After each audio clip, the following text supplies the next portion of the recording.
Ya, Anda kembali bersama kami, kita lanjutkan. Saya ke Bu Siti Zuhroh ya. Kalau digambarkan oleh Pak Sumarsono tadi, mudah-mudahan situasinya seperti itu saat ini, bahwa sistem sudah dibentuk selama ada komunikasi yang jelas, tidak perlu ada perselisihan antar instansi sebenarnya. Ini terbukti ketika Pak Sumarsono, kalau dulu pergub terus, ketika Pak Sumarsono berhasil ada perda, begitu ya, karena sudah ada komunikasi antara DPRD dan pemerintah, begitu. Ini kedepannya Anda yakin seperti itu, meskipun dukungan suara bagi fraksi ya, itu tidak besar di Jawa, dominan, tidak gitu dominan. Ya.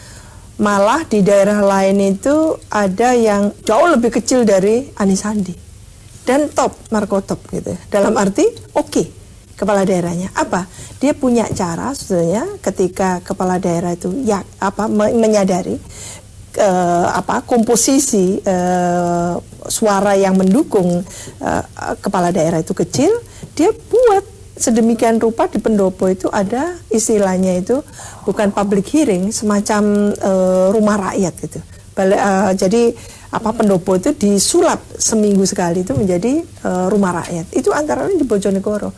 Sehingga masyarakat melalui radio, direlay melalui radio-radio itu bisa didengarkan oleh wakil rakyat. Jadi kalau kepala daerah, bupati dalam hal ini ingin katakan mengusulkan sesuatu dan mendapatkan resistensi, masyarakat langsung bisa mengajukan itu.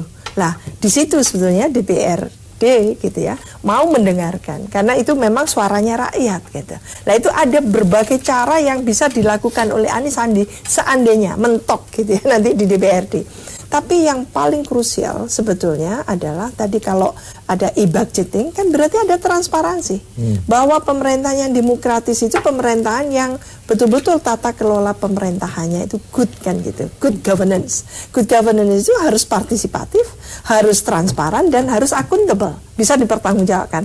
Lah ini yang menurut saya menjadi pekerjaan rumah yang tersisa dari kemarin ya rezimnya Pak Ahok Jarot gitu ya, yang mungkin belum selesai dan baru diterobos oleh PLT yang luar biasa ini. Divisi. 2 kali. Nah, itu tipsnya bagaimana dulu ketika membagi pengalaman ya ketika menjadi PLT Gubernur DKI menghadapi hambatan-hambatan itu? Sebenarnya kan sederhana.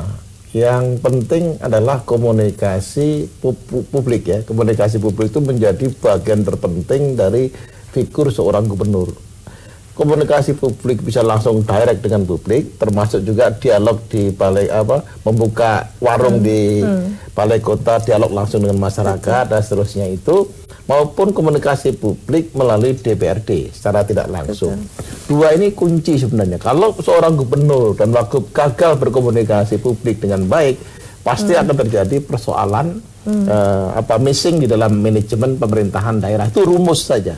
Karena itu saya ketika masuk, yang saya pegang adalah bagaimana cara berkomunikasi publik melalui DPRD maupun komunikasi publik melalui secara langsung saya lakukan. Termasuk meneruskan apa yang disampaikan Pak Ahok lewat balai kota dibuka itu setiap pagi setengah 8 sampai jam 9 itu bagian daripada penting. Kemudian sambang semua tokoh, ya semua kan saya harus netral sehingga semua tidak ada saya lawan saya, tidak ada, jadi semua tetap dirangkul secara langsung. Jadi banyak sekali media di Jakarta dan saya yakin Pak Anies bisa karena Pak Anies kan orang yang mampu berkomunikasi dengan baik lah. Saya kira Anies Sandi cool dan bisa melakukan ini. Dan harapan saya ketika zaman PLT Gubernur DKI bisa dilakukan penyusunan APBD dengan perda sebelum berkokok sudah terbit dan semua komunikasi eksekutif legislatif baik. Saya yakin dan berharap supaya ini diteruskan pada pemerintahan sehingga yang nanti baru ini. perda-perdanya kemudian bisa untuk kebaikan ya, untuk kebaikan. Saya kira harapan saya seperti itu. Baik, saya kembali ke Bu Siti Zuhroh ya. Kalau kita kembali lagi nih ya, kan memang tadinya di pilkada ini Anies disematkan begitu ya, stereotip begitu. Anies yang pendukungnya ini adalah ya kurang toleran lah begitu ya, atau tidak NKRI, tidak BNIK lah dan sebagai macamnya begitu. Tetapi kalau belum lagi lawannya Ahok juga disematkan selalu diserang dengan kampanye hitam dari isu saranya begitu kan. Nah, tetapi dalam pidato Anies tadi seperti memperuncing atau bukan memperuncing apa ya kalau bisa diartikan dengan mengatakan mempertajam. Dengan mengatakan bahwa mengutip pepatah Madura ya, jangan seperti itik yang bertelur yang menggerami ayam begitu. Jangan sampai kita yang berjuang untuk kemerdekaan yang menikmati asing mungkin maksudnya ya. Tapi kan ini bisa diartikan macam-macam kemudian begitu Bu Siti Zuhro. Menurut saya prejudice, jadi berprasangka. Mudah-mudahan prejudice. Berprasangka politik buruk itu tidak usah lah gitu ya. Jadi menurut saya Anies berusaha, kalau saya membacanya ya dengan jernih gitu, Anies berusaha mengungkapkan fenomena senyatanya. Nah, fenomena senyatanya yang mungkin tidak pernah diungkapkan secara lugas, ini perlu dilugaskan. Ini loh yang ada saat ini. So what teruslah. So what itu yang penting sekarang.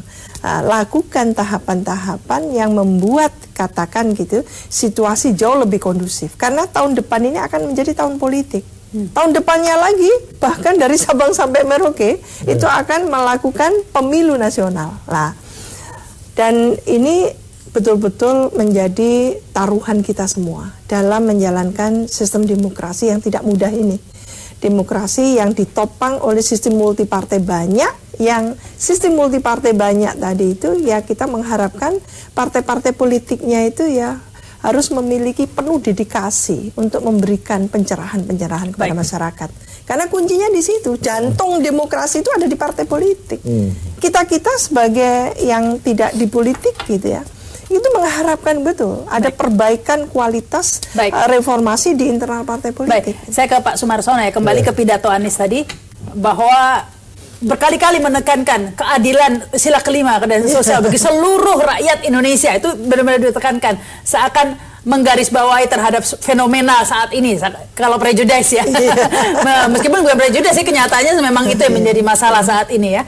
Tetapi kalau kita lihat kondisi di Jakarta begitu, bukan kalau dari seluruh rakyat Indonesia, itu kan nasional. Ini kita ke Jakarta saja nih Pak. Keadilannya juga di mana begitu ya? Seringkali kita ada kebijakan-kebijakan. Karena kata menurut Anies, Jakarta ini bukan hanya untuk orang kaya saja, untuk semua begitu. Tapi yang terjadi dengan peraturan-peraturannya di Jakarta ini, yang miskin terpaksa minggir begitu Pak. PBB-nya saja nih Pak ya, semua harus minggir lah keluar dari Jakarta kalau di Jakarta karena PBB-nya naik terus. Nah ini mampukah, apakah menurut Anda Anies bisa merubah ini ya, sehingga kemudian Jakarta ini rumah buat semua, bukan hanya yang kaya saja? Saya kira bukan mau atau mampu, tapi harus. Karena mengembalikan jati diri pembangunan yang filosofinya memang untuk kesejahteraan rakyat yang adil dan merata. Jadi PBB diturunkan nih Pak, mahal banget soalnya Pak. Ya, saya kira kalau memang kebijakan evaluasi, jadi kebijakan pemerintah daerah itu subject to be discussed, to be evaluated. Jadi bisa dievaluasi, maksud saya. Tidak harus sesuatu yang kemudian instan harus seperti itu. Karena jadi, PBB mahal sejak sumber waras itu ya Pak ya?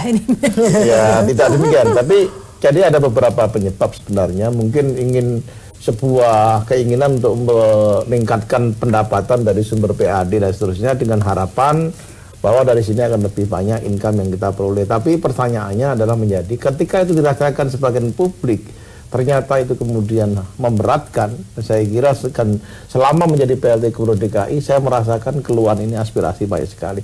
Bahkan ada rumah cagar budaya milik ya tokoh-tokoh lama saja mengeluh kepada saya, 2 orang 3 orang datang ke saya, Pak, kami nggak bisa bayar PBB yang demikian mahal, padahal kami sudah pensiunan, tidak punya pendapatan, kami tinggal di Menteng, padahal kami cagar budaya. Ini kan satu bagian yang harus direspon.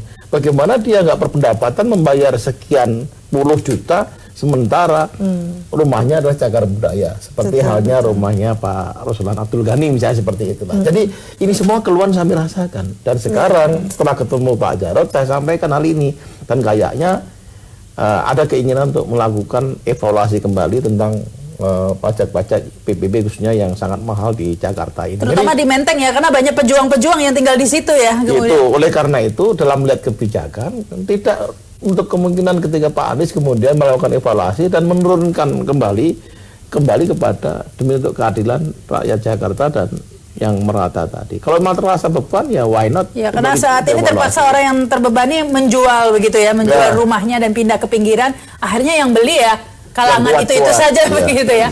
Baik, kita akan kembali pemirsa setelah pesan-pesan berikut ini.